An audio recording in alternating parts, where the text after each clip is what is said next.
Assalamualaikum warahmatullahi wabarakatuh.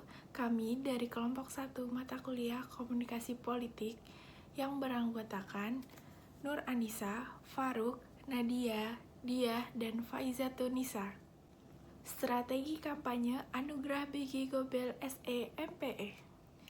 Nama Anugerah BG Gobel SE MPE. Tepat tanggal lahir Manado 5 Juli 1973. Dari partai politik Partai Amanat Nasional dari 2006 hingga sekarang dan berprofesi sebagai jurnalis.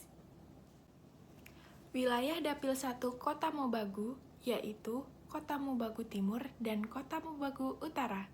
Daftar pemilih tetap DPRD Dapil 1 Kota Mobagu. Dari Kabupaten Kota Mobagu Timur terdapat 65 TPS dan jumlah pemilih laki-lakinya 10.769, sedangkan perempuannya 10.683. Dan dari Kabupaten Kota Mobagu Utara terdapat 37 TPS. Jumlah pemilih laki-lakinya 6.004, sedangkan jumlah pemilih perempuannya 6.065. Jumlah kursi yang diperebutkan pada Dapil 1 Kota Mobagu berjumlah 10 kursi. Selanjutnya adalah analisis situasi segmenting.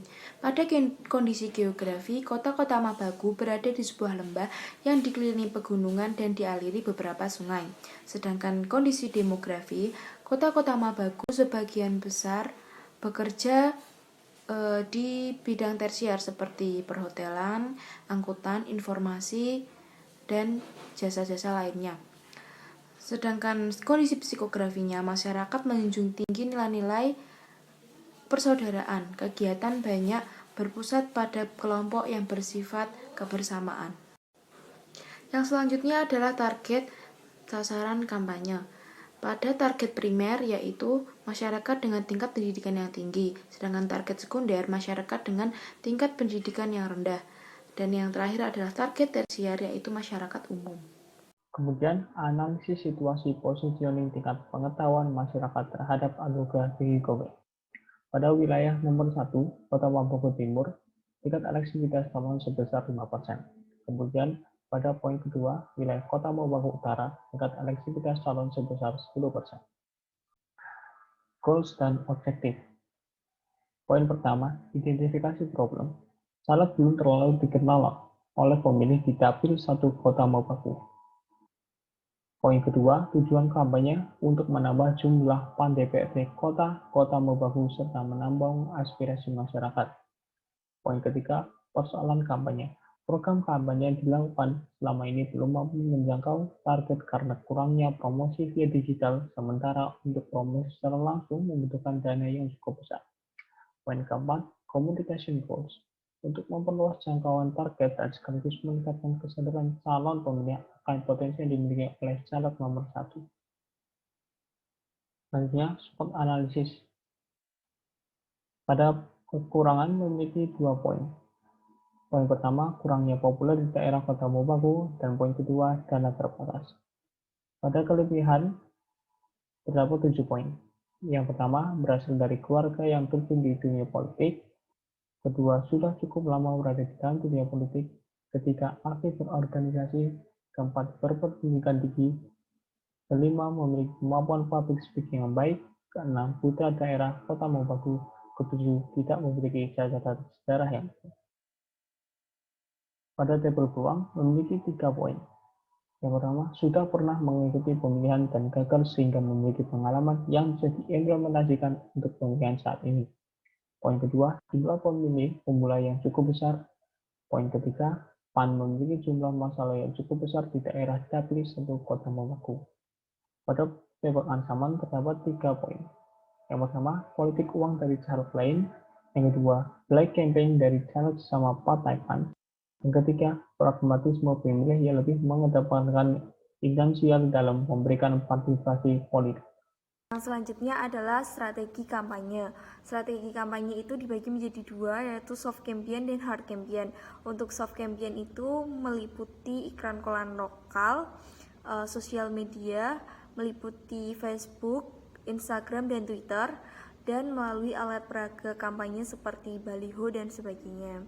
Untuk hard campaign kita melakukannya dengan dua cara, yaitu seminar online atau webinar yang kita lakukan bersama komunitas-komunitas mahasiswa yang ada di Kota Mobagu dengan topik pembahasan pendidikan di Kota Mobagu itu sendiri.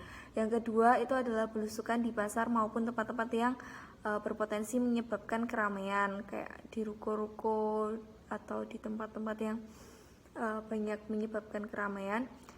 Tapi kita tidak lupa tetap menggunakan protokol kesehatan. Bahkan kami membagikan masker dan hand sanitizer untuk orang-orang yang ada di pasar dan orang-orang yang kita temui. Selanjutnya adalah kompetitor. Kami memiliki 9 partai dengan nama-nama calon terpilih dan suara sah yang terpilih. Yang pertama adalah Golkar dengan nama calon terpilih Herdika Rampat dengan suara sah terpilihnya 1151 dan menempati peringkat pertama. Yang kedua adalah PDIP, nama calon terpilihnya adalah Yuanita Lantah dengan suara sah terpilihnya 1423 dengan menempati peringkat pertama. Yang ketiga ada dari PDIP dengan nama calon terpilih Adrianus Moko Ginta, suara sah terpilihnya 1317 dengan menempati peringkat kedua. Yang keempat adalah Nasdem. Nama calon terpilihnya adalah Ahmad Sabir dengan suara terpilih 1018 peringkat pertama. Yang kelima adalah Gerindra dengan nama calon terpilih Faiba Ana Tumundo dengan suara sah terpilih 998 dengan menempati peringkat pertama. Yang keenam adalah PKB dengan nama calon terpilih Dani Iqbal Moko Ginta, suara sah terpilihnya adalah 953 dan menempati peringkat pertama. Yang ketujuh adalah Hanura dengan nama calon terpilihnya adalah Agus Suprijanta dengan suara sah terpilih 935 peringkat pertama. Dan Demokrat Sukardi Sugeha, suara sah terpilih 697 dengan menempati peringkat pertama. Yang terakhir adalah PPP dengan nama Suryadi Basa dengan 587 peringkat pertama. Selanjutnya adalah budgeting. Total keseluruhan budgeting ini adalah 420 juta rupiah dengan kegiatan pertama sosialisasi media cetak. Kita mengeluarkan biaya sekitar 14.200.000 rupiah dan sosialisasi di sosmed kita mengeluarkan biaya sekitar 12 juta rupiah. Lalu alat peraga kampanye kita mengeluarkan sekitar 123.800.000 rupiah, serta biaya admin sosial media kami mengeluarkan sekitar 25 juta rupiah. Untuk webinar kami mengeluarkan budget sekitar 60 juta rupiah dan belusukan kami mengeluarkan budget sekitar 180 juta. Untuk biaya psikolog kesehatan caleg kita mengeluarkan biaya sekitar 50 juta rupiah dan total keseluruhannya adalah 420 juta rupiah. Evaluasi iklan koran lokal. Untuk indikator keberhasilan programnya, sebanyak 70% koran yang mengandung iklan promosi caleg terjual. Kemudian inputnya, melakukan persiapan konten dengan anggota tim pemenangan, kemudian menghubungi pihak media cetak. Output, peningkatan jumlah masyarakat yang mengetahui informasi caleg. Lalu outcome-nya, masyarakat cenderung akan memilih caleg tersebut.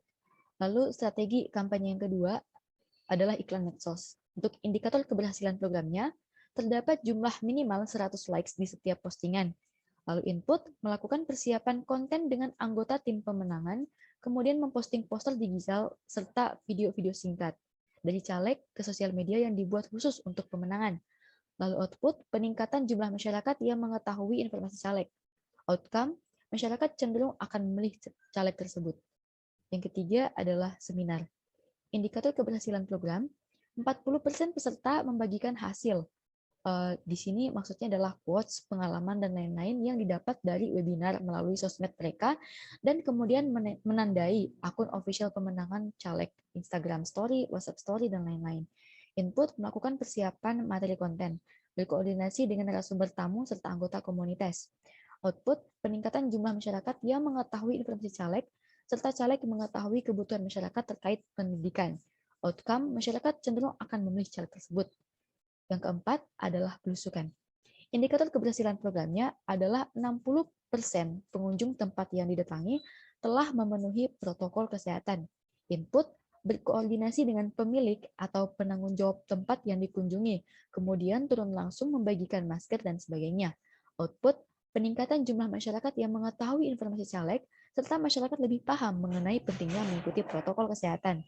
Outcome, masyarakat cenderung akan memilih caleg tersebut.